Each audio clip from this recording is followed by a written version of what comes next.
도마행전 제1장 제16장 우리 사도들은 모두 예루살렘에 있었다. 베드로라고 부르는 시몬과 그 형제인 안드레아, 제베데오의 아들 야고보와 그 형제 요한, 필립보와 바르톨로메오, 토마스와 세무소 직원인 마테오, 알페우스의 아들 야고보, 가나나의 출신인 시몬, 야고보의 형제인 유다 등이었다. 우리는 온 세계를 여러 지역으로 나누고 제비를 뽑았다. 각자에게 할당되는 지역으로 주님이 각자에게 지정해주는 나라로 가기로 했다. 제비를 뽑자 디디무스라는 유다 토마스에게 인도가 돌아갔다. 그러나 몸이 약해서 여행할 수 없다고 하면서 히브리인인 내가 어떻게 거기 가서 인도인들에게 진리를 설교할 수 있겠소? 라고 말했다. 그 말을 하고 또 그 문제를 곰곰 생각하고 있는 토마스에게 주님이 밤에 나타나서 토마스야, 두려워 말고 인도로 가서 말씀을 전파하라. 나의 은총이 너와 함께 있기 때문이다. 라고 말했다. 그러나 토마스는 순종하려 하지 않고 인도만 아니면 어디든지 나를 보내주십시오. 인도에는 가지 않겠습니다. 라고 했다. 토마스가 그 말을 하고 또 생각에 잠겨 있을 때 마침 거기 인도에서 온 상인이 한 사람이 있었다. 아빤이라는 이 상인은 군다포루스 왕이 파견한 사람으로서 목수를 한 명 사서 데리고 오라는 명령을 받았다. 시장 바닥을 걸어다니는 아빤을 보고는 주님이 목수를 사고 싶습니까? 라고 물었다. 아빤이 그렇습니다. 라고 대답했다. 주님이 아빤에게 내게 목수 노예가 한 명 있는데 팔고 싶습니다. 라고 말했다. 그 말을 마치고 나서 주님이 아빤에게 먼 발치에 있는 토마스를 보여주고 은덩어리 3kg에 매매하기로 합의하고는 요셉의 아들이며 목수인 나 예수는 인도의 왕인 군다포루스의 상인 아빤 너에게 유다라고 하는 내 노예를 팔았음을 확인한다. 라고 하는 매도 증서를 작성했다. 매도 증서가 완성되자 주님이 토마스라고도 불리는 유다를 데리고 상인 아빤에게 갔다. 아빤이 토마스에게 이 사람이 내 주인인가? 라고 물었다. 사도가 네, 그렇습니다. 라고 대답했다. 아빤이 내가 너를 샀다. 라고 말했다. 그러자 사도가 아무 말도 하지 않았다. 다음날 아침 사도가 주님께 기도하고 간청하며 주 예수여, 명령하시는 곳 어디든지 가겠습니다. 당신의 뜻이 이루어지기를 빕니다. 라고 말했다.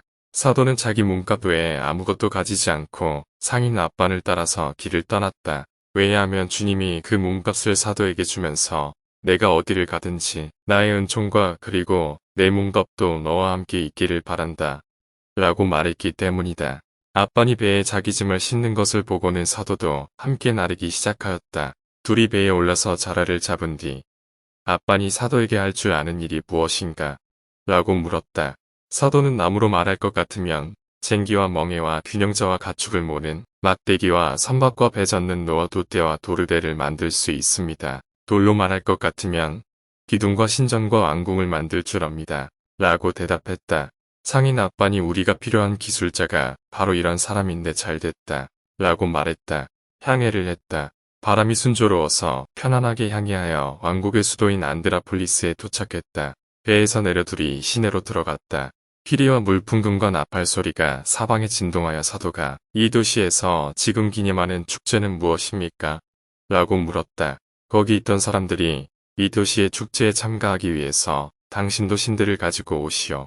왕이 외동딸을 두었는데 지금 그 딸을 남자와 결혼시키고 있는 것이요. 당신이 보는 바와 같이 우리가 기뻐하고 축제를 위해 모인 것이요. 왕은 사방의 전령을 보내 부자와 가난한 자, 노예와 자유인, 외국인과 시민 모두 결혼식에 참석해야 한다는 포고령을 내렸어. 오지 않는 자는 왕이 그 책임을 물으면 우리도 가서 왕명을 거스르는 일이 없도록 하자. 특히 우리는 외국인이니까 말이요. 라고 말했다. 사도가 갑시다. 라고 말했다. 여관의 자리를 잡고 잠시 쉰 다음 둘이 결혼식에 갔다. 사람들이 모두 누워있는 것을 본 사도가 그 가운데 몸을 뉘었다. 먼 나라에서 온 외국인인 사도들 모두 쳐다보았다. 상인 아빠는 주인이기 때문에 다른 곳에 몸을 뉘었다. 모두 먹고 마시는 동안 사도가 아무것도 입에 대지 않자 주위 사람들이 먹지도 마시지도 않으려면 무엇하러 여기 왔느냐? 라고 했다. 그러나 사도는 사람들에게 내가 여기 온 것은 먹을 것과 마실 것보다 더 큰 일, 즉 왕을 편안하게 하고 그 뜻을 채우려는 것이요. 전령들이 왕의 명령을 선포했고 누구든지 전령의 말에 귀를 기울이지 않으며 왕의 재판을 받는다고 했기 때문이요. 라고 대답했다. 먹고 마시는 것이 끝나자 머리에 쓰는 관과 향유가 운반되었다. 각자 기름을 받아 어떤 사람은 얼굴에, 어떤 사람은 턱과 수염에, 또 어떤 사람은 몸의 다른 부분에 발랐다. 그러나 사도는 머리 꼭대기에 기름을 바르고 두 콧구멍에 조금 칠한 뒤 두 귀에 약간 떨어뜨리고 이빨에 발랐으며 가슴 주위도 발랐다. 도금량과 다른 꽃으로 만든 건이 오자 사도가 받아서 머리에 쓰고 손으로 갈대가지를 꺾어 들었다. 그때 팔이 부는 소녀가 한 바퀴 돌면서 피리를 불고 있었는데 사도가 있는 장소에 와서는 사도를 내려다보면서 그 머리 위에서 오랫동안 연주했다. 피리 부는 소녀는 히브리인이었다. 사도가 땅바닥을 내려다보고 있을 때 잔을 나르는 사람 가운데 한 명이 팔을 뻗어서 사도를 때렸다. 사도가 고개를 들어 자기를 때린 사람을 정면으로 쏘아보면서 나의 하나님이 이 죄를 내세해서 용서해 줄 테지만 이 세상에서는 기적들을 보여줄 것이요. 심지어는 나를 때린 그 손이 개들에게 끌려가는 것을 나는 본단 말이요. 라고 말했다. 그 말을 마치고 나서 사도는 아래와 같은 아름다운 노래를 부르기 시작하였다. 전하는 빛의 딸이라네. 왕들의 장엄한 광채가 처녀 위에 머무르네. 그 아름다움이 눈부시게 빛나고 바라보는 이 모두 기쁨에 넘치네. 그 옷은 봄철의 꽃처럼 아름다워서 맑은 향기 사방으로 뿌려준다네. 처녀의 머리 위에 왕이 자리 잡고 아래 사람들 맛있는 음식으로 배를 불리네. 처녀는 진리를 머리에 이고 두 다리 움직여서 환희를 표현하네. 입을 열면 아름답게 그지없고 소리 높여 찬미가를 부른다네. 32명이 처녀를 찬미하는 노래 부르네. 그 혀는 문에 친 휘장과 같아 들어온 이 등 뒤를 가려준다네.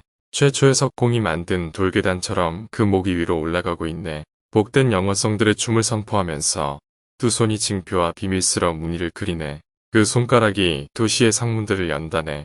그 방은 빛으로 가득 차고 발사면과 온갖 향기가 흘러 넘치며 오력과 향기로운 풀의 향기를 뿜어낸다네. 도금향가지, 향기로운 모든 꽃이 안에 널리고 문마다 갈대가 장식을 하네. 처녀가 직접 고른 신랑의 들러리, 7이 언제나 처녀에게 시종을 들고 신부의 들러리도 7명인데 처녀 앞에서 춤을 춘다네. 12명이 처녀 앞에서 시종 들고 처녀에게 복종하면서 언제나 신랑을 바라보고 있네. 이 사람들은 신랑을 바라볼 때 깨달음 얻고 그 영원한 기쁨 안에 신랑과 영원히 같이 있으며 왕들이 한자리에 모이는 결혼식에 자기네도 참석할 수 있을 것이며 영원한 자들만 참석할 수 있는 그 잔치에 들어갈 줄길 것이며 모두 왕들의 옷을 입고 찬란한 광채 안에 줄지어 서며 기쁨과 환희에 젖어서 모든 것에 아버지께 영광 드릴 것이라네. 이 사람들은 아버지의 자랑스러운 빛을 받았고 주님을 보고 깨달음을 얻었으며 주님의 하늘나라 음식, 흠이 전혀 없는 그 음식을 받았으며 목마름도 욕망도 일으키지 않는 주님의 포도주도 받아 마셨고 살아있는 성령과 함께 진리의 아버지와 지혜의 어머니를 찬미하고 영광 드렸다네. 사도가 노래를 끝냈다. 거기 있던 사람이 모두 쳐다보자 사도가 입을 다물었다. 사도의 표정이 변하는 것을 사람들이 보았으나 사도가 히브리인이고 노래를 히브리어로 불렀기 때문에 무슨 말인지 알아듣지 못했다. 오로지 히브리인인 피리 부는 소녀만 알아듣고는 그 자리를 떠나서 다른 사람들에게 연주했다. 그러나 자주 뒤를 돌아보면서 사도에게 시선을 쏟았다.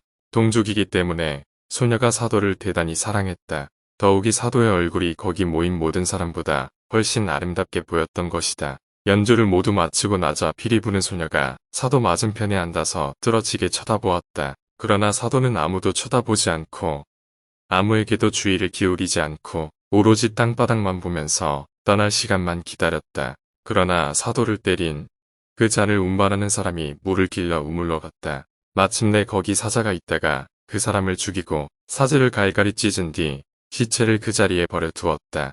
즉시 개들이 사지를 차지하고 그 가운데 검은 개가 오른손을 입에 물고는 잔치가 벌어지는 장소로 가져왔다.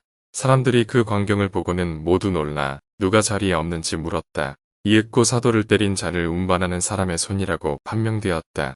피리 부는 소녀가 피리를 꺾어서 멀리 던져버리고는 사도의 발 아래 달려가서 이분은 신이거나 하나님의 사도예요. 왜냐하면 이분이 히브리어로 잔을 운반하는 사람에게 심지어는 나를 때린 그 손을 개들이 물고 가는 것을 내가 지금 본단 말이요. 라고 말했는데 여러분이 지금 그 손을 보고 있다고요. 이분이 말한 그대로 이루어졌단 말이에요. 라고 했다. 소녀의 말을 믿는 사람도 있고 믿지 않는 사람도 있었다. 그러나 그 소식을 들은 왕이 사도에게 일어나서 나를 따라와 내 딸을 위해서 기도하라. 외동딸인데 오늘 내가 결혼을 시켰기 때문이다. 라고 말했다. 그러나 주님의 계시를 아직 받지 못했기 때문에 사도가 왕을 따라가려고 하지 않았다. 왕은 사도가 응하지 않는데도 억지로 데려가서 신방에 집어넣고는 신랑 신부를 위해 기도하도록 했다. 사도가 선 채로 이렇게 기도하기 시작했다. 나의 주님, 나의 하나님, 당신 종들의 동반자여. 당신은 믿는 자를 인도하고 지도합니다. 억압받는 자의 피난처이여, 휴식처여. 가난한 자의 희망이며 포로를 구해주는 분이여. 중병에 걸린 영혼의 의사여. 모든 피조물의 구세주여. 당신은 온 세상에게 생명을 주고 영혼에게 힘을 주며 무엇이 있어야 할지 알고 또한 우리를 통하여 이루실 수 있습니다. 숨겨진 신비들을 드러내고 비밀인 말씀을 분명하게 해주는 주님. 좋은 나무를 심는 분이며 당신 손으로 모든 좋은 일을 하는 주님. 모든 것 안에 있고 모든 것을 통과하고 당신의 모든 일 안에 거주하고 이 모든 일에서 드러나는 주님. 자비의 아들이며 완전한 구세주인 예수 그리스도여. 살아있는 하나님의 아들 그리스도여. 원수를 타도하는 용맹이여. 집정관들이 들은 목소리. 집정관들의 심장을 송두리째 뒤흔든 목소리여. 저 높은 곳에서 파견되어 심지어는 지옥에도 내려간 분이여. 당신은 지옥문을 모두 열고 무수한 세월 동안 암흑의 창고에 갇혀있던 자들을 끌어올려 저 높은 곳으로 올라가는 길을 보여주었습니다. 주 예수여, 당신께 제가 기도하고 이 젊은이들을 위해서 제가 간청합니다. 이 사람들을 도와주시고 유익한 유용한 일을 베풀어 주시기 바랍니다. 사도가 두 사람에게 손을 얹어준 뒤 주님이 여러분과 함께 있기를 빕니다. 라고 말하고는 그 자리를 물러나와 길을 떠났다. 왕이 시중되는 사람들에게 신방에서 나가라고 명령했다. 모두 밖으로 나간 뒤 문이 잠기고 신랑이 신부를 안으로 맞이하려고 신방의 휘장을 걷어 올렸다. 그때 신랑은 방금 전에 자기네를 축복하고 떠난 사도 유다 토마스의 모습으로 주 예수가 거기서 신부와 대화하고 있었다. 그것을 보고 신랑은 저 모든 사람보다도 당신이 먼저 떠나지 않았어. 지금 어떻게 당신이 여기 있을 수가 있단 말이오? 라고 물었다. 그러나 주님은 신랑에게 나는 토마스라고도 부르는 유다가 아니다. 나는 그 형제이다. 라고 말했다. 주님이 침대에 걸터앉아 둘에게 의자에 앉으라고 지시한 다음 이렇게 말하기 시작했다. 내 자녀들아, 내 형제가 말해준 것과 내 형제가 너희를 누구에게 부탁했는지 잘 기억하라. 그리고 이 점을 명심하라. 너희가 만일 이 더러운 성교를 포기한다면 드러난 것이든 감추어진 것이든 모든 재앙과 고통에서 벗어나 순결하고 거룩한 성전이 될 것이다. 그 끝장이 파멸에 불과한 생활, 걱정과 자녀, 걱정에서 해방될 것이다. 그러나 너희가 많은 자녀를 두게 된다면 그 자녀들 때문에 너희는 강도가 되고 인색해지고 고아를 등치고 과부를 속여먹는 자가 되며 그런 짓을 했기 때문에 가장 혹독한 벌을 받을 것이다. 왜냐하면 대부분의 자녀가 일부는 드러나게 일부는 드러나지 않게 악마에 사로잡혀서 이룰 것이 없고 간질병에 걸리거나 반신불수가 되거나 폐병에 걸리거나 불구자가 되거나 귀머거리나 벙어리, 전신마비자나 바보가 되기 때문이다. 설령 자녀가 건강하다고 해도 무익하고 추잡한 짓이나 해서 역시 별 소용이 없을 것이다. 그 자녀들이 간통, 살인, 절도, 음란, 기타 너희를 괴롭히는 모든 죄에 빠질 테니까 말이다. 그러나 너희가 순종하고 영혼을 순결하게 하나님께 바치고 유지한다면 앞에서 말한 상처를 입지 않을 살아있는 자녀들을 받을 것이고 걱정을 하지 않을 것이다. 이탄이나 번뇌가 없이 안락한 삶을 누릴 것이다. 너희에게 적합한 타락하지 않은 진실한 결혼을 기다리다가 그 안에서 신랑의 들러리가 되어 불멸과 빛이 가득한 신방으로 들어갈 것이다. 젊은이들이 이 말을 듣자 주님을 믿고 자신을 완전히 주님께 바치고 더러운 욕정을 자제했다. 그런 상태에서 거기 밤새도록 머물렀다. 주님이 둘을 떠나면서 주님의 은총이 여러분과 함께 있기를 바란다. 라고 말했다. 아침이 밝아왔을 때 왕이 둘을 만나러 왔다. 신랑과 신부 앞에 식탁을 차리게 한 다음 둘이 마주 앉았는데 신부 얼굴에서 휘장이 걷히자 신랑은 매우 유쾌한 기분인 것을 발견했다. 그러나 어머니가 들어와 신부에게 얘야, 왜 그렇게 앉아있느냐?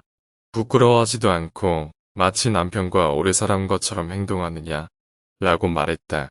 아버지는 남편을 너무 사랑하기 때문에 얼굴을 휘장으로 가리지 않는 것이냐? 라고 말했다. 신부가 아버지, 저는 정말 위대한 사랑을 품고 있으며 오늘 밤 경험한 사랑이 저에게 머물도록 나의 주님께 기도하고 오늘 알게 된 그분을 남편에게 요청하겠어요. 수치의 거울이 제게서 물러갔으므로 휘장으로 가리지 않겠고 수치스럽고 거북한 일이 제게서 멀리 사라졌기 때문에 더 이상 저는 부끄럽거나 거북해하지 않아요. 두려움도 사라졌으므로 저는 두려워하지 않아요. 기쁨의 날이 잘 지속되므로 저는 유쾌하고 기쁨에 넘치는 거예요. 제가 이 사람을 아무렇지도 않게 여기고 이 결혼이 제 눈앞에서 그냥 지나가 버린 이유는 제가 다른 결혼에 매여 있기 때문이에요. 그리고 제가 일시적인 존재인 남편과 성교를 전혀 하지 않는 이유는 성교의 결말이 영혼의 후회와 슬픔이고 제가 진실한 그분과 결합되어 있기 때문이에요. 라고 대답했다. 신부가 그런 말과 그 외에 말을 계속하고 있는 동안 신랑이 이렇게 대답하였다. 주님, 당신께 감사드립니다.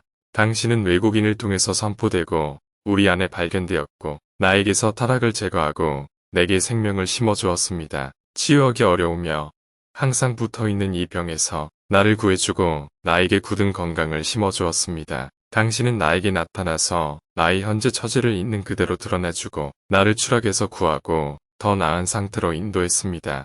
일시적인 것들에서 나를 해방시키고 불멸하고 영원한 것을 받을 자격을 내려주었습니다. 당신은 스스로 낮추어 보잘것없는 내게 맞추고 위대한 당신 곁에 나를 두어 당신과 일치토록 했습니다. 곧 사라질 나에게 자비를 아끼지 않고 내가 나 자신을 찾고 내가 누구였고 지금 또한 누구이며 어떤 상태에 있는지 깨닫게 하여 과거의 나 자신으로 돌아가게 했습니다. 내가 몰랐지만 당신이 나를 찾으러 왔습니다. 당신을 깨닫지 못했지만 나를 당신에게 데려갔습니다. 내가 당신을 알게 된 이상 이제는 잊을 수가 없습니다. 당신의 사랑이 내 안에서 살고 당신에 대해서 마땅히 말해야 할 그만큼은 말을 할 수가 없습니다. 오히려 내가 당신에 관해서 하는 말을 짧고 너무 적어서 그 영광에 상응하지 못합니다. 내가 모르는 것마저 감히 당신에게 말을 해도 나를 탓하지 않으니 내가 당신을 사랑해서 이런 말을 하기 때문입니다. 신랑과 신부에게서 그러한 말을 듣고 난 왕은 자기 옷을 찢어 주위에 서 있던 사람들에게 빨리 가서 온 도시를 뒤져라. 그 사람 재수없게도 우연히 이 도시에 들어온 그 마술사를 잡아서 내게 끌어와라. 내가 직접 그놈을 집 안으로 끌어들였고 불행한 내 딸을 위해서 기도하라고 했으니 말이다. 그놈을 발견하고 끌어오는 자에게는 무엇이든지 요청하는 대로 주겠다. 라고 말했다. 사람들이 찾으러 다녔으나 이미 출항했기 때문에 발견하지 못했다. 사도가 머물던 여관에도 가보았으나 피리 부는 소녀만 울고 있는 것을 보았다. 사도가 같이 데려가지 않아서 소녀가 우는 것이었다. 그러나 무슨 일이 벌어졌는지 듣고 난 소녀가 자기 슬픔을 잊어버리고 크게 기뻐하며 이제는 나도 여기서 안식을 발견했어요. 라고 말했다. 자리에서 일어난 소녀가 젊은이들에게 갔다. 그 사람들이 왕에게도 가르침을 베풀 때까지 함께 오랫동안 머물렀다. 많은 형제가 또한 거기 모여 있다가 사도에 관한 소식, 즉 사도가 인도의 도시들에 도착하여 거기서 가르치고 있다는 말을 듣고는 길을 떠나 사도와 합류했다. 사도가 군다포루스 왕에게 가다 제17장 제29장 사도가 상인 아반과 함께 인도의 도시들에 도착했다. 아반이 군다포루스 왕에게 인사하고 자기는 내려온 목수에 관해서 보고하려고 따라 나갔다. 왕이 기뻐하고 즉시 데려오라고 명령했다. 사도가 왕에게 갔다. 왕이 사도에게 너는 무슨 일을 할 줄 아는가? 라고 물었다. 사도가 왕에게 목수일과 건축입니다. 라고 대답했다. 왕이 사도에게 그렇다면 나무와 돌을 가지고 무엇을 만들 수 있느냐? 라고 물었다. 사도가 나무를 가지고는 쟁기와 멍에와 균형자와 도르래와 배원호와 돛대를 그리고 돌을 가지고는 기둥과 신전과 앙궁을 만듭니다. 라고 말했다. 왕이 내 왕궁을 짓겠는가? 라고 물었다. 사도가 제가 짓고 끝을 내겠습니다. 제가 여기 온 이유는 몫으로서 건축하고 일을 하기 때문입니다. 라고 말했다. 왕이 사도를 데리고 도시의 상문을 나서 왕궁이 서기를 바라는 장소에 이르기까지 왕궁의 건축 방식과 초석을 놓는 방법에 관하여 사도와 도중에 논의했다. 왕이 여기 궁전이 들어서기를 원한다. 라고 말했다. 사도가 이 장소가 왕궁에 적절합니다. 라고 말했다. 그곳은 숲이 우거지고 물이 많았다. 그래서 왕이 건축을 시작하라. 라고 말했다. 그러나 사도가 지금 이 계절에는 건축을 할 수 없습니다. 라고 말했다. 언제 시작할 수 있느냐? 라고 왕이 묻자 사도가 11월에 시작해서 4월에 끝내겠습니다. 라고 말했다. 그러나 왕이 놀라면서 모든 건축이 여름에 이루어지는데 너는 겨울에 왕궁을 지을 수 있다고 하느냐? 라고 물었다. 그러나 사도는 다른 방도는 없습니다. 라고 말했다. 왕이 그러면 좋다. 내 결심이 정 그렇다면 어떻게 건축할는지 설계도를 그려 놓아라. 얼마 지나지 않아서 내가 곧 다시 이리 올 테니까. 라고 말했다. 사도가 그 일대를 측량하고 갈대를 들어서 설계도를 작성했다. 문은 빛을 받도록 동쪽으로 내고 창문은 바람을 향해서 서쪽으로 냈다. 빵 굽는 부엌은 남쪽으로, 수도관은 북쪽으로 냈다. 그것을 본 왕이 사도에게 참으로 너는 기술자다. 왕을 섬길 자격이 있다. 라고 말했다. 거액의 돈을 사도에게 주고는 그 자리를 떠났다. 왕은 지정된 때마다 사도에게 돈은 보냈다. 그리고 사도와 다른 일꾼들의 생계 유지에 필요한 물건을 보내고는 했다. 사도는 그것을 모두 챙겨가지고 근처의 도시와 마을을 돌아다니면서 가난한 자와 고통받는 장에게 나누어주고 자선을 베푸는데 모조리 써버렸다. 그 사람들을 구제해주고 왕이 자신에게 적합한 보상을 받을 것이라고 내가 알고 있지만 가난한 자는 당장 몸기를 회복해야 한다. 라고 말했다. 그런 일이 있고 나서 왕이 사도에게 사신을 파견했다. 그 편에 보낸 편지에 지금까지 한 일을 보고하라.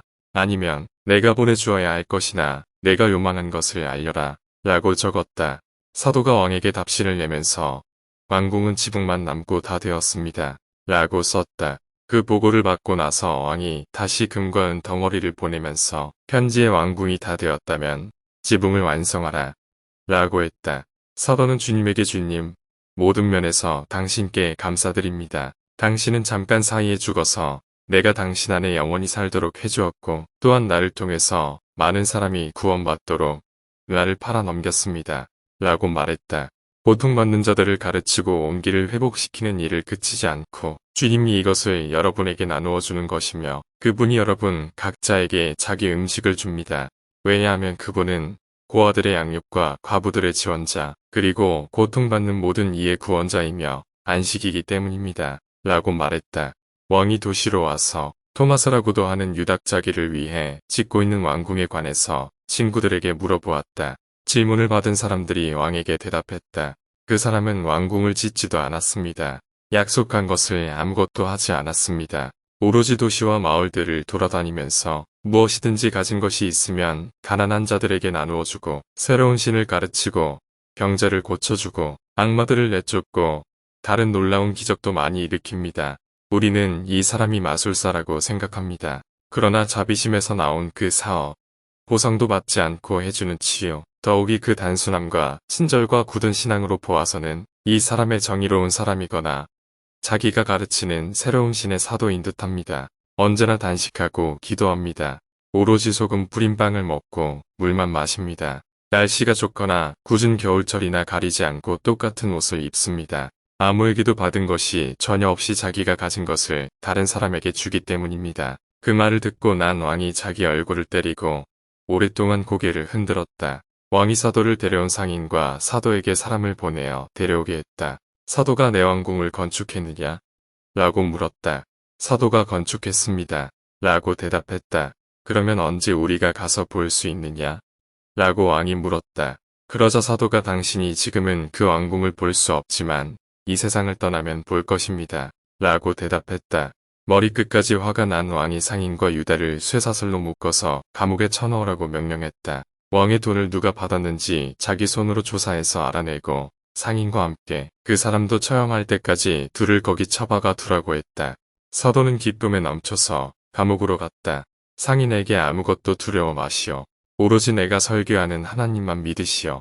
그러면 이 세상에서 해방되어 앞으로 영원히 생명을 얻을 것이요. 라고 말했다. 왕은 둘을 어떤 식으로 사형에 처할지 궁리하고 있었다.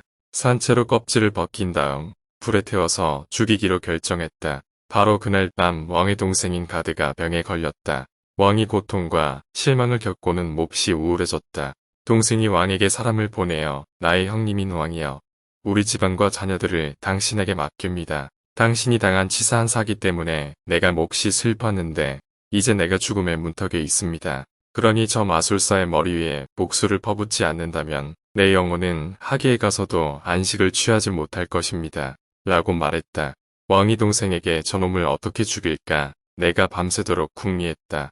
그래서 산채로 껍질을 벗긴 다음에 불에 태워 죽이기로 결심했다. 저놈과 저놈을 데려온 상인을 함께 죽이겠다. 라고 말했다. 왕이 동생과 대화하고 있을 때 동생인 가드의 영혼이 떠나버렸다. 동생을 끔찍하게 사랑했기 때문에 왕이 몹시 슬퍼했다. 동생에게 왕이 값진 옷을 입혀서 묻으라고 명령했다. 그 일이 있을 때 천사들이 와서 동생 가드의 영혼을 받아서 어느 곳에서 살겠는가?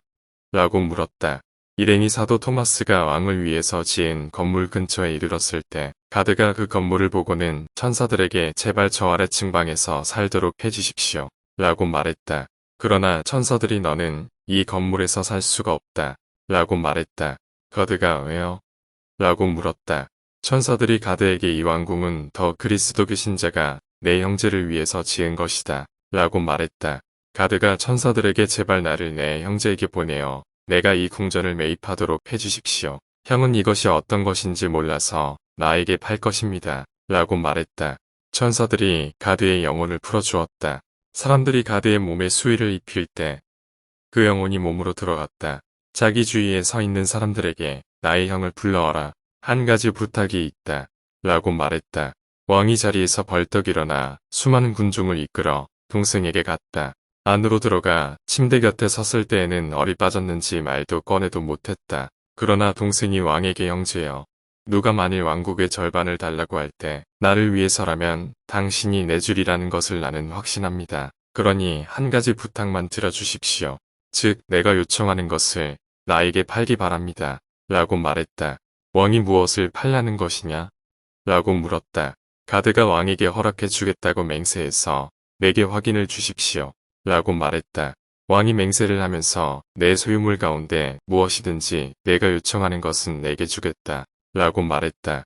가드가 왕에게 하늘나라에 있는 당신 왕궁을 나에게 파십시오. 라고 말했다. 왕이 언제부터 내가 하늘나라의 왕궁을 가졌는가? 라고 물었다.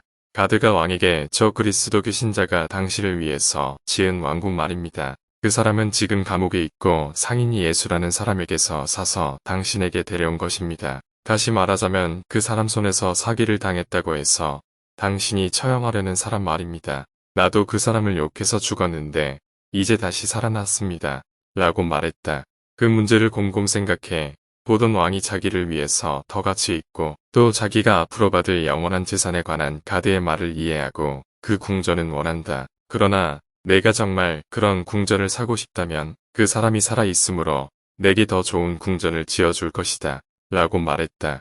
왕이 즉시 사람을 보내 사도를 그리고 사도와 함께 갇혀있던 상인을 감옥에서 데려오게 하고는 인간이 하나님이 종에게 간청하듯이 내가 당신에게 간청합니다. 당신이 섬기는 하나님이 나를 용서하고 내가 당신을 거슬러서 한 짓이나 하려고 생각한 짓을 잊어주시오. 나는 전혀 수고하지 않았지만 당신 하나님의 은총이 당신과 함께 있어서 당신 혼자 힘으로 지은 저 집에서 내가 살 수 있는 자격을 얻을 수 있도록 그리고 나도 당신이 선포하는 하나님의 종이 되어 그분을 섬기도록 나를 위해 기도하고 그분에게 요청해 주시오. 왕의 동생도 사도의 발 아래에 엎드려서 당신에게 빌고 당신 하나님 앞에서 간청합니다. 내가 이 사업과 봉사에 적합한 사람이 되게 해주십시오. 그분의 천사들이 나에게 보여준 것들을 내가 몫으로 받을 자격이 있도록 해주십시오. 라고 말했다. 그래서 기쁨에 넘친 사도가 기도했다.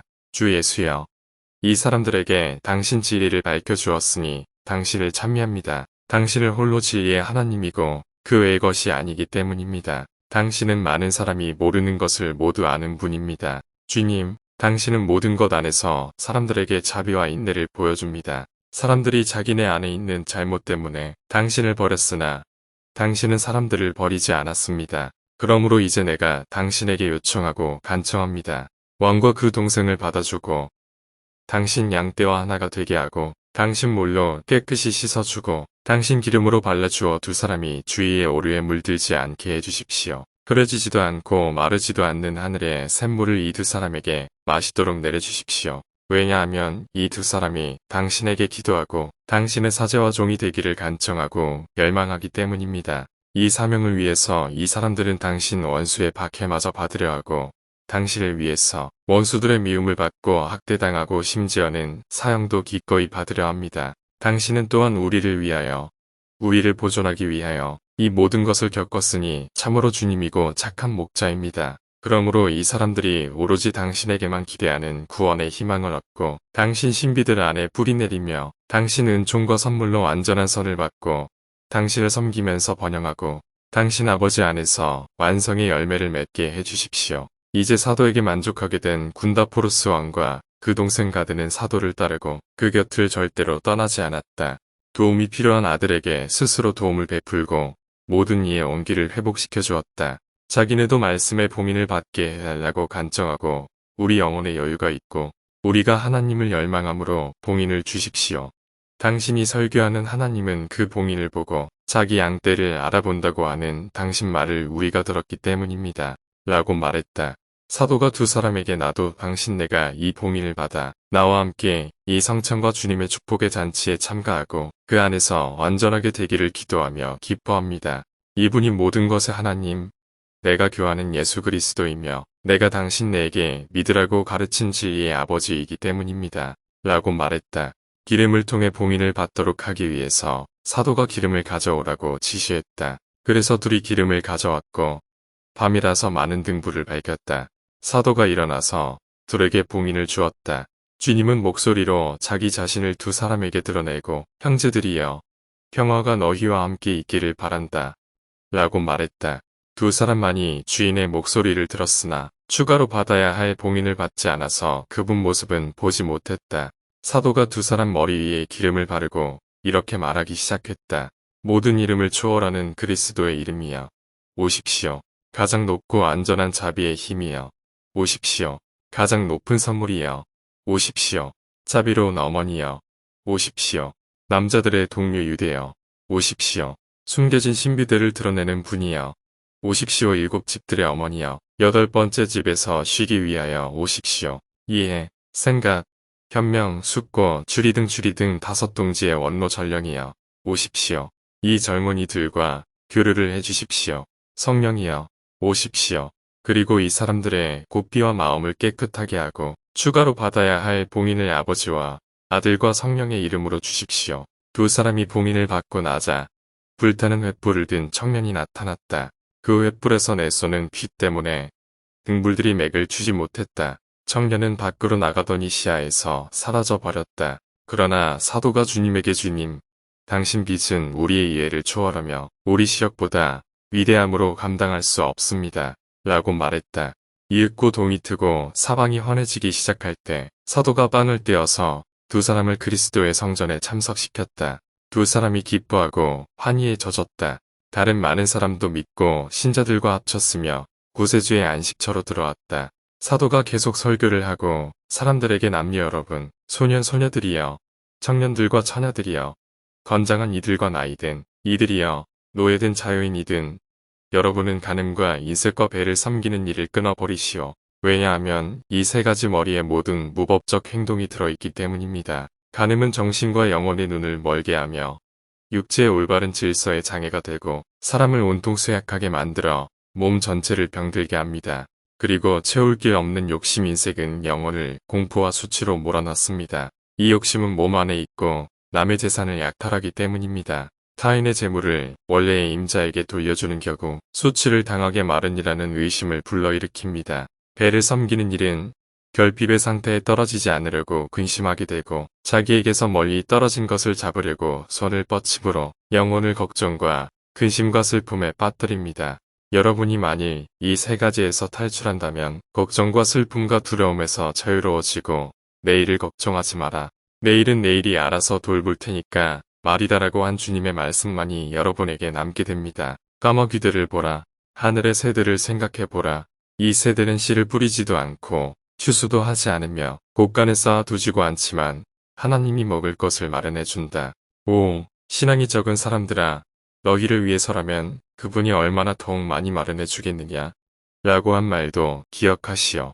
그분은 산이여 죽은 이의 심판관이고 각자에게 그 행적에 따라 갚아줄 것이기 때문입니다. 그분이 오시고 나중에 나타날 때 곧 그분의 심판을 받은 사람은 아무도 변명할 말이 없고 그분은 그런 말 변명은 들은 척도 안 할 것입니다. 그분의 전령들이 세상의 내 지역에게 선언하고 있기 때문입니다. 그러므로 여러분이 죽지 않고 살기 위해서는 회개하고 복음을 믿고 온순함의 명예와 가벼운 집을 받으시오. 이러한 것들을 바로 보존하시오. 빛이 여러분을 받아들이도록 암흑에서 나오시오. 그분에게서 은총을 받고 그분 징표를 영혼 안에 쌓아두기 위해서 참으로 선한 그분에게 오시오. 라고 말했다. 사도가 이 말을 마치자 구경꾼 가운데 몇몇이 사도에게 채권자가 빚을 받을 때가 됐습니다. 라고 말했다. 사도가 그 사람들에게 말했다. 채권자는 언제나 정도에 넘치게 받기를 원합니다. 그러나 우리는 필요한 만큼만 채권자에게 줍시다. 사도가 그 사람들을 축복해준 다음 빵과 기름과 약초와 소금을 사람들에게 주었다. 그러나 자기 자신은 주님의 날인 새벽이 다가왔기 때문에 계속해서 단식했다. 다음 날 밤 사도가 잠을 잘 때였다. 주님이 그 머리맡에 서서 토마스야, 일찍 일어나서 모든 사람을 축복해주고 기도와 예식을 마친 다음 동쪽 길로 3km가량 내려가라. 거기서 내 영광을 내게 보여주겠다. 내가 거기 가기 때문에 많은 사람이 내 안에서 피난처를 구하고 너는 원수의 성질과 힘을 드러내 보일 것이기 때문이다. 라고 말했다. 잠에 깨어난 사도가 함께 있던 형제들에게 자녀들아, 형제 여러분, 주님이 오늘 나를 통하여 무엇인가 이루려고 합니다. 우리가 그분에게 가는데 아무것도 방해하지 못하도록, 그리고 언제나 그러하듯이 지금도 우리를 통하여 그분의 뜻과 의도가 이루어지도록 기도하고 그분에게 간청합시다. 라고 말했다. 사도가 그 말을 하고 나서 사람들 위에 손을 얹어주고 축복해 주었다. 성찬에 빵을 떼어서 나누어 주면서 이 성찬으로 여러분이 동정과 자비를 받고 심판과 안갚음은 받지 않기를 빕니다. 라고 말했다. 사람들이 아멘 이라고 말했다. 뱀에 관하여 제30장 제33장 사도가 주님이 명령한 곳으로 가기 위해서 길을 떠났다. 두 번째 이정표에 가까이 가서 길에서 약간 벗어났을 때 잘생긴 청년이 누워있는 것을 보았다. 그래서 주님, 저를 여기 데려온 것은 이것 때문입니까? 이 시험을 거치도록 하려는 것입니까? 그렇다면 당신이 원하는 대로 당신 뜻이 이루어지기를 빕니다. 라고 말했다. 기도를 시작하고 주님, 산 이와 죽은 이의 심판관이여, 서 있으면서 살아있는 자와 여기 누운 죽은 자의 주님이여, 당신은 아버지이고 모든 것의 주님이지만 육체 안에 있는 영혼들의 아버지가 아니라 육체를 떠난 영혼들의 아버지입니다. 오염 속에 있는 영혼들에 대해서는 당신이 주님이고 심판관이기 때문입니다. 제가 당신에게 부르짖는 이 시간에 오셔서 여기 누워있는 이 사람에게 당신 영광을 보여주십시오. 라고 말했다. 그리고 따라온 사람에게 몸을 돌려서 이 일은 공연히 일어난 것이 아니라 원수가 한 짓이고 원수는 이것으로 공격하기 위해 이를 꾸민 것입니다. 원수가 자기 부하가 아닌 다른 것의 형태를 이용하지 않았고 또 부하가 아닌 다른 생물을 통하여 이를 꾸미지 않았다는 것은 여러분이 압니다. 라고 말했다. 사도가 그 말을 하고 있을 때 커다란 뱀이 구멍에서 나왔다. 대가리를 앞으로 쑥 뻗고 꼬리를 땅바닥을 찰싹거리며 서서 사도에게 큰 소리로 왜 내가 그 사람을 죽였는지 말해주겠다. 내 일을 부끄럽게 만들려고 내가 왔기 때문이다. 라고 했다. 사도가 그래, 말을 계속해. 라고 말했다. 뱀이 이 마을에 우리를 거스르는 어떤 아름다운 여인이 있다. 그 여자가 이곳을 지나갈 때 그만 사랑에 빠져 뒤를 계속 감시했다. 그런데 이 젊은이가 그 여자와 입을 맞추고 부끄러운 짓을 하는 것을 발견했다. 내게 폭로하기가 쉽다고 하겠지만 나는 감히 그러지 않는다. 왜냐하면 내가 그리스도와 쌍둥이 형제이며 언제나 우리 성질을 파괴한다는 것을 알기 때문이다. 그 여자를 불편하게 만들기가 싫어서 나는 바로 그때 이 사람을 죽이고 않고 감시했다. 그러다가 저녁에 이곳을 지나갈 때 물어서 죽였다. 특히 이 사람이 그런 짓을 주님의 날에 했기 때문에 더욱 죽어서 마땅한 것이다. 라고 말했다. 사도가 뱀에게 내가 어떤 씨와 족속인지 말하라. 라고 말했다. 뱀이 사도에게 나는기는 성질을 가진 짐승이고 해로운 아버지의 해로운 아들이다. 나는 서 있는 4명의 형제를 해치고 처부수는 자의 아들이다. 나는 왕자의 앉아 하늘 아래 피조물을 다스리고 빌리는 자들로부터 자기 것을 거두는 자의 아들이다. 나는 전체를 둘러싸는 자의 아들이다. 나는 바다 바깥에서 자기 꼬리를 입에 물고 있는 자의 친척이다. 나는 담을 통해서 낙원에 들어가 나의 아버지가 이브에게 말하라고 지시한 모든 것을 이브에게 해주었다. 나는 카인을 충동질하고 활을 돋구어서 자기 동생을 죽이게 만들었고 나 때문에 가시와 엉겅퀴가 땅에서 솟아났다.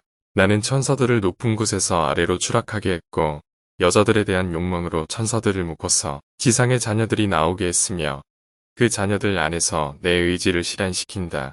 나는 파라오의 마음을 완고하게 해서 파라오가 이스라엘의 자녀들을 죽이고 잔인한 멍에를 씌워 노예로 삼게 했다. 나는 이스라엘 백성이 암송아지 우상을 만들 때 많은 사람을 황야에서 방황하게 했다. 나는 헤로데를 충동질하고 가야파를 부추겨서 빌라도 앞에서 거짓말로 무고하게 했는데 이것이 나에게는 적합했기 때문이다. 나는 유다를 부추기고 매수하여 그리스도를 배반하고 죽이도록 했다. 나는 타르타루스의 시면에 살고 그 시면을 소유하는 자이다. 그러나 하나님의 아들이 나의 뜻을 거슬러서 나를 해치고 나의 것들에서 자기 것을 골라갔다. 나는 앞으로 동쪽에서 올 자, 즉 지상에서 자기 마음대로 할 힘을 또한 부여받은 자의 친척이다. 모든 군중이 듣는 가운데 뱀이 이렇게 말하자 사도가 목청을 돋구어 가장 뻔뻔스러운 자야. 이제 닥쳐라. 수치를 뒤집어 쓰고 아주 죽어버려라. 너희 최후인 파멸이 닥쳤기 때문이다. 내 부하가 된 자들을 통하여 저지른 짓을 감히 더 떠벌리려고 하지 마라. 지금까지 예수가 자기 사람들을 위하여 너와 싸웠는데 그 예수의 이름으로 내가 명령한다. 이 사람에게 주입한 내 독을 빨아내라.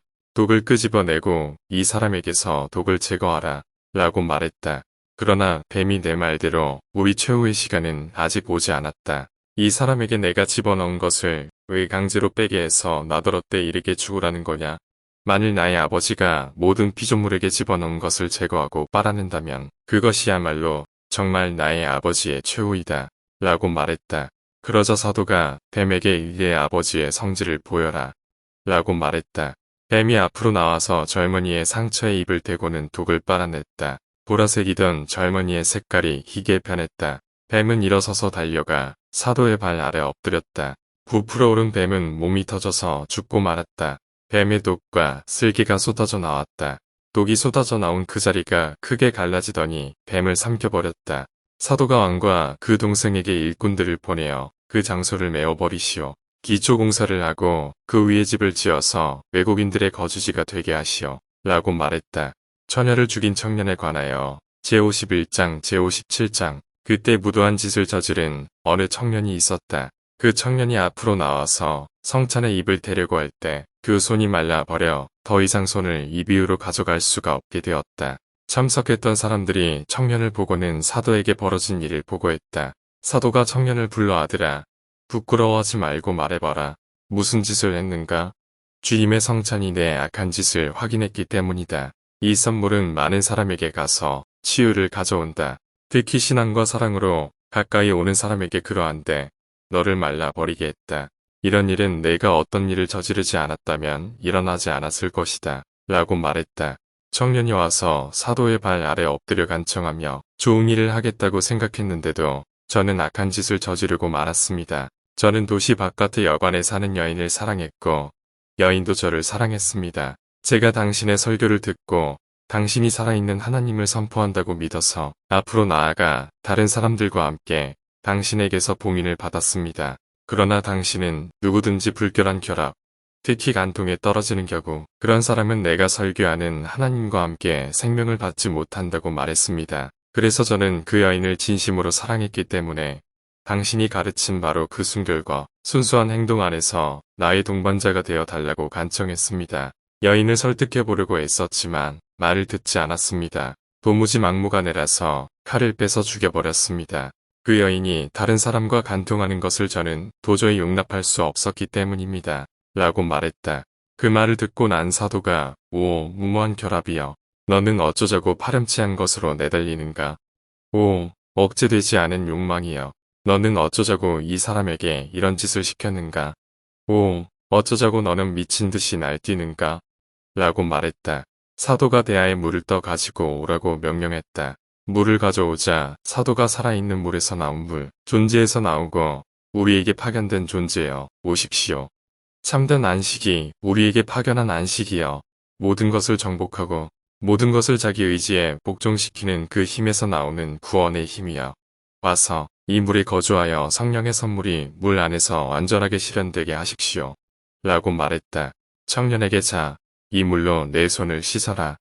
라고 말했다. 물로 손을 씻으니 손이 회복되었다. 사도가 청년에게 너는 예수 그리스도를 믿고 그분이 모든 것을 할 수 있다고 믿느냐? 라고 물었다. 청년이 제가 비록 보잘것없는 인간이지만 믿습니다. 그러나 저는 무엇인가 좋은 일을 한다고 생각해서 이런 일을 한 것입니다. 아까도 말했듯이 그 여인을 순결하게 보존하려고 간청했지만 여인이 제 말을 따르지 않았습니다. 라고 말했다. 사도가 청년에게 자, 내가 이런 짓을 저지른 그 여관으로 가자. 그리고 어떻게 됐는지 보자. 라고 말했다. 청년이 앞장을 서서 사도를 인도하고 여관에 도착했다. 여인이 넘어져 있었다. 매우 아름다운 여인이 쓰러져 있는 것을 보자 사도는 마음이 안쓰러웠다. 여인을 여관 한가운데로 운반하도록 명령했다. 사람들이 여인을 침대에 이어서 밖으로 운반하여 여관 마당 한가운데에 놓았다. 사도가 여인 위에 손을 얹고는 이렇게 말을 시작했다. 우리에게 언제나 나타나는 예수여. 우리가 언제나 당신에게 간청하라는 것이 당신 뜻입니다. 당신은 우리에게 간청하고 받을 권리를 직접 주었습니다. 이것을 허락해 주었을 뿐만 아니라 기도마저 가르쳐 주었습니다. 당신을 육체의 눈으로는 볼 수 없지만 우리 영혼의 눈에는 감추어진 적이 전혀 없습니다. 당신 형체는 정말 감추어져 있으나 당신 일은 우리에게 명백히 드러납니다. 우리는 당신의 수많은 일을 통해서 능력껏 당신을 알게 됩니다. 당신은 무한한 선물을 내려주며 간청하라. 그러면 받을 것이다. 찾아라. 그러면 발견할 것이다. 문을 두드려라. 그러면 너희에게 열릴 것이다 라고 말합니다. 우리는 죄 때문에 두려워하며 지금 당신에게 기도합니다. 그러나 우리는 재산이나 금이나 은이나 재물이나 기타 흙에서 왔다가 다시 흙으로 돌아가는 다른 것을 간청하는 것이 아니라 당신의 거룩한 이름으로 당신의 힘으로 여기 누워있는 여인을 일으킵니다. 당신에게는 영광이 되고 여기 모여선 사람들의 신앙은 더욱 굳건하게 되길 빌고 간청하는 것입니다. 라고 말했다. 청년에게 봉인을 주었다. 청년에게 가서 여인을 안고 나는 쇠붙이를 쥔 손으로 너를 죽였지만 신앙을 가진 손으로 예수 안에서 너를 일으킨다고 말하라. 라고 했다. 청년이 여인 옆에 서서 그리스도 예수여. 나는 당신을 믿었습니다. 라고 말했다. 사도 유다 토마스를 쳐다보면서 내가 주님께 부르짖습니다. 주님이 나를 도와주도록 기도해 주십시오. 라고 말했다. 자기 손을 여인에게 얹고 주 예수 그리스도여 오십시오. 여인에게는 생명을, 제게는 참된 신앙을 주십시오. 라고 말했다. 청년이 여인의 손을 잡는 순간 여인이 벌떡 일어나 앉아 주위에 둘러선 수많은 군중을 둘러보았다. 또한 자기 맞은편에 서 있는 사도를 보고는 침대에서 달려가 발 아래 엎드려 사도의 옷자락을 잡고는 나의 주님, 당신에게 기도해요. 당신과 함께 있던 다른 사람들, 즉 나를 그 지겹고 잔인한 장소에 내버려 두지 않고 당신에게 넘겨주면서 이 여인이 완전하게 되어 앞으로 자기 자리에 거두어지도록 잘 맡아라고 말한 그 사람들은 어디 있어요? 라고 물었다. 그러나 사도가 여인에게 내가 어디 있었는지 설명해봐라. 라고 말했다. 연인이 저와 함께 있던 당신이 그리고 저를 넘겨받았던 당신이 설명을 원한단 말인가요? 라고 물었다. 여인이 말하기 시작했다. 주지옥의 처참한 장면 묘사. 얼굴이 시커멓고 징그러우며 옷이 말할 수 없이 더러운 사람이 저를 받았어요. 그리고 한 곳으로 데리고 갔어요. 무수한 구멍이나 있고 사방에서 악취가 솟았으며 지긋지긋한 수증기가 쏟아지더군요. 그 사람이 저더러 구멍마다 들여다보라고 했어요. 첫 번째 구멍에는 불길이 가득 차고 불의 바퀴가 여기저기서 돌아갔어요. 그 바퀴에는 영혼들이 걸려서 서로 부딪히고 있었어요. 거기에는 비명소리와 극심한 탄식소리가 진동했지만 아무도 구원받지 못하는 곳이지요. 그 사람이 제게 이 영혼들은 내 친척이고 심판날에 끄집어내어 처벌과 파멸을 받을 것이다. 각자에 대한 처벌이 끝나면 그 자리에는 다른 사람들이 끌려온다. 다른 구멍들도 마찬가지이다. 이 사람들은 남자와 여자를 타락시킨 자들이다 라고 말했어요. 한 곳을 들여다보니 갓난아이들이 층층이 포개져 있었어요. 거기다 갓난아이들을 쌓아 올리면 모두 기를 쓰고 꼼지락거리더군요. 그 사람이 대답하면서 제게 이 아이들은 저 사람들에 대한 증거물로서 모아둔 저 사람들의 아이들이다 라고 말했어요. 그 사람이 저를 다른 구멍으로 인도해서 들여다보니 진흙수렁의 구더기가 득시글거렸어요. 영혼들이 허우적대면서 서로 엉켜있고 이를 가는 소리가 엄청나게 크게 울렸어요. 그 사람이 제게 적은 남편을 버리고 아내를 버리고 다른 사람과 간통을 한 남녀의 영혼들인데 끌려와서 저런 고통을 당하고 있다라고 말했어요. 그 사람이 다른 구멍을 보여주어서 들여다보았어요. 수많은 영혼이 들어있는데 어떤 것은 혓바닥으로 매달리고 어떤 것은 머리카락으로 어떤 것은 다리가 묶여서 거꾸로 매달려 있었어요. 모두가 악취나는 연기와 유황 냄새를 피워댔지요. 저와 함께 있던 그 사람이 그 영혼들에 관해서 대답하기를 혓바닥으로 매달린 영혼은 비방하는 자로서 새빨간 거짓말과 더러운 말을 해대고도 부끄러움을 모르던 자들이다. 머리카락으로 매달린 영혼은 수치를 모른 채 세상에서 몸조심을 하지 않고 맨머리로 돌아다닌 자이다. 두 팔로 매달린 영혼은 남의 물건을 빼앗고 훔친 자로서 어려운 사람에게 아무것도 준 적이 없다. 고통받는 이를 도와주지도 않았다. 무엇이든지 자기 것으로 만들려 하고 정의와 법에 대해서 눈곱만큼도 주의를 기울이지 않았기 때문에 그런 도둑질을 한 것이다.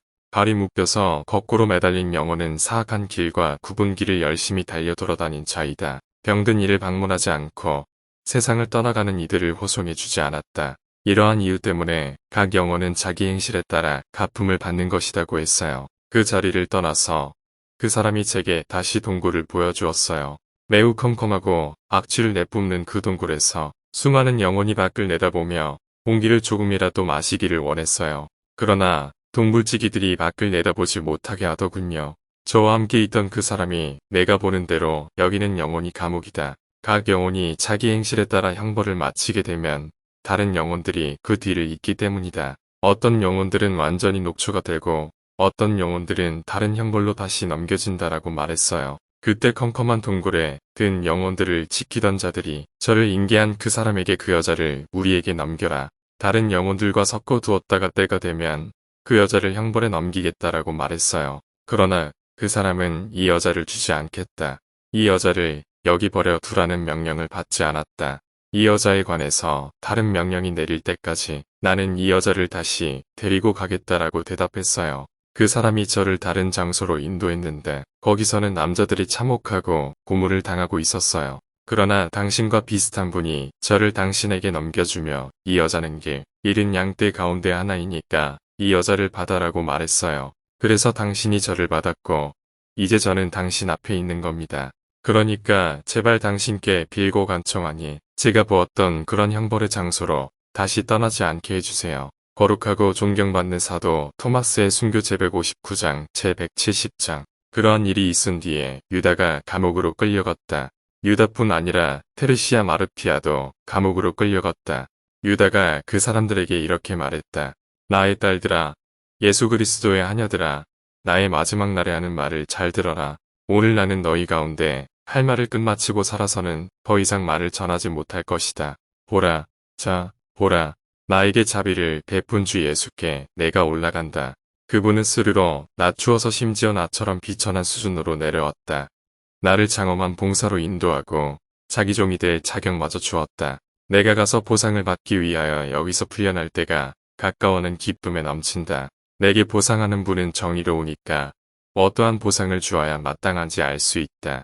그분은 인색하지 않고 자기 재산이 무한하다는 자신이 있기 때문에 풍성하게 나누어 준다. 나는 예수가 아니라 예수의 종이다. 나는 그리스도가 아니라 그리스도의 사제이다. 나는 하나님의 아들이 아니라 그분을 모실 자격이 있기를 기도한다. 그러나 예수 그리스도에 대한 신앙에 충실하라. 하나님의 아들에 대한 희망을 기다려라. 고통을 당한다고 해서 움츠러들지 말고 내가 모욕당하고 감옥에 갇히고 죽는 것을 본다고 해도 의심하지 마라. 이 모든 일에서 나는 주님이 내게 맡긴 임무를 완수하는 것이다. 만일 내가 죽기를 원하지 않는다면 너희가 알듯이 나는 그럴 수 있다. 그러나 이 명백한 죽음은 죽음이 아니라 구원이고 육체에서 풀려난 것이다. 나는 저 공정하고 자비로운 분을 받아들이기 위하여 기쁜 마음으로 기다릴 것이다. 이제 나는 그분을 섬기는 일로 쇠약해져 버렸다. 그분의 은총으로 일을 했으니 이제는 그분이 틀림없이 나를 저버리지 않을 것이다. 그러나 몰래 들어와서 의견을 분열시키고 의심을 던지는 그 자가 너희에게 닥치지 않도록 조심하라. 왜냐하면 너희가 받아들인 그분이 더 강한 분이기 때문이다. 그러므로 그분이 와서 너희를 받아들이도록 그분의 오심을 고대하라. 너희가 떠날 때 그분을 볼 것이기 때문이다. 그 말을 마치고 나서 사도는 캄캄한 집으로 들어가서 우리를 위하여 많은 것을 참아 준 나의 구세주여, 이 문들이 과거의 상태가 되게 하고 봉인되게 해주십시오. 라고 말했다. 그리고 여인들을 남겨둔 채 갇히기 위해서 떠나갔다. 그러나 사람들은 미스데우스 왕이 사도를 죽일 것으로 알고 구슬프게 울었다. 유다가 돌아가 보니 간수들이 서로 싸우면서 저 마술사에게 우리가 무슨 죄를 저질렀기에 저 사람이 마술을 부려서 감옥문을 열고 모든 죄수가 달아나도록 했단 말인가. 하여간 왕에게 보고하자. 왕비와 왕자에게 보고하자. 라고 말했다. 간수들이 그런 말을 하고 있을 때 유다는 말없이 듣기만 했다. 날이 밝자마자 간수들이 일어나 미스데우스 왕에게 가서 폐하. 저 마술사를 석방하든가 아니면 다른 곳에 가두도록 명령을 내려주십시오. 경비를 2배로 늘린다 해도 죄수들을 잡아둘 수가 없습니다. 지정된 시간에 문을 모두 잠그었는데도 깨어보면 문이 열려 있기 때문입니다. 더욱이 왕비와 왕자가 다른 사람들과 함께 저 사람 곁을 떠나려고 하지 않습니다. 라고 말했다. 그 말을 듣고 난 왕이 문에 봉인을 검사하러 왔는데 그대로 있음을 알았다. 왕이 간수들에게 왜 거짓말을 하느냐? 봉인에는 손도 대지 않았는데 그런데 테르시아와 믹도니아가 어떻게 해서 감옥 안으로 들어갔다고 말을 하느냐? 라고 했다. 간수들이 우리는 진실을 말했습니다. 라고 말했다. 그러고 나서 왕이 제8방으로 들어가 유다를 불러오게 했다. 이윽고 유다가 오자 사람들이 옷을 벗기고 허리 가리게만 둘러서 왕 앞에 내보냈다. 미스테우스가 사도에게 너는 노예냐? 자유인이냐? 라고 물었다. 유다가 나는 노예이다. 그러나 너는 나를 다스릴 권한이 전혀 없다. 라고 대답했다. 미스테우스가 너는 어떻게 해서 도망자처럼 이 나라에 왔느냐? 라고 물었다. 유다가 나는 많은 사람을 구하고 내 손으로 내가 육체를 떠나기 위해서 왔다. 라고 말했다. 미스테우스가 너의 주인은 누구냐? 그 이름이 무엇이냐? 어느 나라 사람이냐? 라고 물었다. 유다가 나의 주님은 나와 너의 주인이다. 그분은 하늘과 땅의 주인이기 때문이다. 라고 대답했다. 미스데우스가 그 이름이 무엇이냐? 라고 물었다. 유다가 그분의 진정한 이름을 너는 지금 들을 수가 없다. 그러나 그분이 잠시 부여받은 이름은 그리스도이신 예수이다. 미스데우스가 나는 너를 죽이려고 서두르지 않고 자제해왔다. 그러나 내가 자기 행동에다 다른 것을 추가하여 내 마술이 온 나라에 퍼졌다. 이제 나는 내 마술이 너와 함께 멸망하고 이 나라가 마술이 없이 깨끗하게 되도록 처리할 것이다. 라고 말했다. 유다가 내가 마술이라고 부르는 그러한 마술을 이 나라에서 절대로 없어지지 않을 것이다. 라고 말했다. 그런 말을 주고받으면서도 미스데우스는 어떤 방식으로 사도를 죽일지 궁리하고 있었다. 미스데우스는 주위에 서 있는 군중을 두려워했다. 그 가운데는 사도를 믿는 사람이 많았다. 심지어는 지도층 인사들도 믿었기 때문이다. 왕이 일어나서 유다를 끌고 도시 바깥으로 갔다. 무장한 병사 몇 명이 뒤를 따랐다. 군중은 왕이 사도에게서 무엇인가 배우려 한다고 생각하여 그대로 선차 바라보기만 했다. 그러나 왕의 일행이 600m가량 전진했을 때 왕이 사도를 병사, 내과 장교 한 명에게 넘겨주며 산으로 끌고 가서 창으로 해치우라고 명령했다. 왕 자신은 도시로 돌아갔다.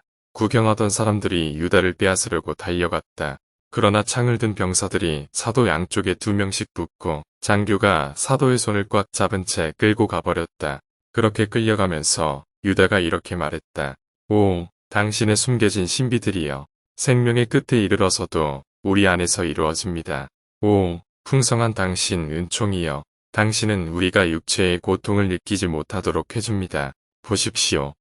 4명이 나를 붙들고 가는 것은 내가 4개의 요소에게 태어난 것을 의미합니다. 한 명이 인도하는 것은 내가 한 분에게 속해 있고 그분에게 가기 때문입니다. 주님은 하나에서 왔고 내가 그분을 향해서 떠나가고 그분은 보이지 않는 가운데 언제나 나와 함께 있느니 하나에게 살해되었습니다. 나는 4개의 요소에서 나왔기 때문에 내색에 살해되는 것임을 이제야 깨닫게 되었습니다. 일행이 사도를 살해하려고 하는 장소에 이르자 유다가 자기를 붙잡고 있는 사람들에게 내가 육체를 떠나는 순간에 서 있으므로 적어도 지금 내 말에 귀를 기울이시오.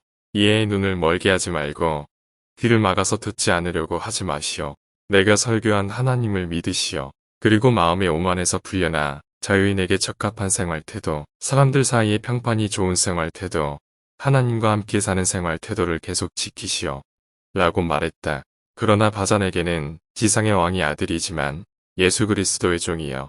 미스데우스 왕이 명령을 받고 서 있는 이 사람들에게 자기 임무를 수행하도록 하시오. 그리고 나를 풀어주어 내가 가서 기도하게 해 주시오. 라고 말했다. 바잔이 병사들을 설득했다. 유다가 기도를 했는데 그 기도는 다음과 같다. 나의 주님, 그리고 나의 하나님, 모든 땅의 희망, 구세주, 지도자, 인도자여. 당신을 섬기는 모든 이와 함께 계시고 내가 당신께 가고 있으니 오늘 나를 인도해 주십시오. 당신에게 맡긴 내 영혼을 아무도 차지하지 못하게 해 주십시오. 세금 거두는 자들이 나를 보지 못하게 하고 징수자들이 허위 고지서를 떼지 못하게 해 주십시오. 뱀이 나를 보지 못하고 용의 자녀들이 나에게 조소를 띠지 못하게 해 주십시오. 주님, 보십시오. 내가 당신 일을 완수하고 명령을 다 이행했습니다. 나는 노예가 되었으니 오늘 자유를 받습니다. 그러므로 지금 완전히 자유를 주십시오. 그러나 나는 의심하기 때문에 이런 말을 하는 것이 아니라 들어야만 하는 자들이 듣도록 하기 위해서 그런 것입니다.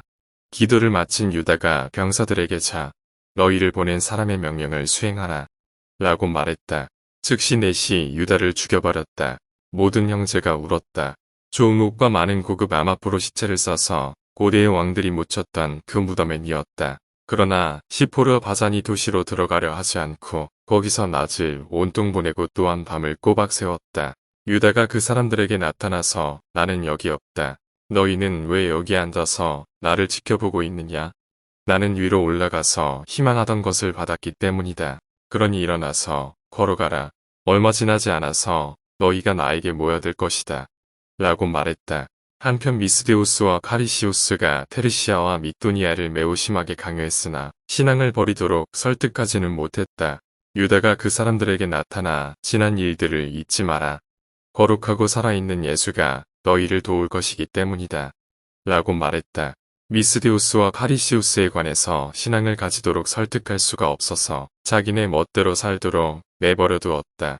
유다가 죽으러 끌려갈 때 산 위에서 시포르를 장로로 바잔을 부제로 만들었기 때문에 그곳의 형제가 함께 모이고는 했다. 주님이 그 사람들을 돕고 그 사람들을 통해서 신앙을 증가시켰다. 오랜 세월이 흐른 뒤 미스데우스의 한 아들이 악마에게 사로잡혔다. 그 악마가 하도 완강해서 아무도 그 아들을 고치지 못했다. 미스데우스가 곰곰 생각에 잠겼다가 내가 가서 무덤을 열겠다. 그리고 하나님의 사도의 뼈를 하나 가져다가 아들에게 메어주겠다. 그러면 치유될 것임을 나는 안다. 라고 말했다. 미스데우스가 마음속에 있는 생각을 실천하려고 갔다. 그러자 유다가 나타나서 미스데우스에게 살아있는 사람도 믿지 않은 내가 어떻게 죽은 자를 믿으려고 하느냐. 그러나 두려워 마라. 그리스도이신 예수는 그분의 무한한 선 때문에 너를 인간적으로 대해줄 것이다. 라고 말했다.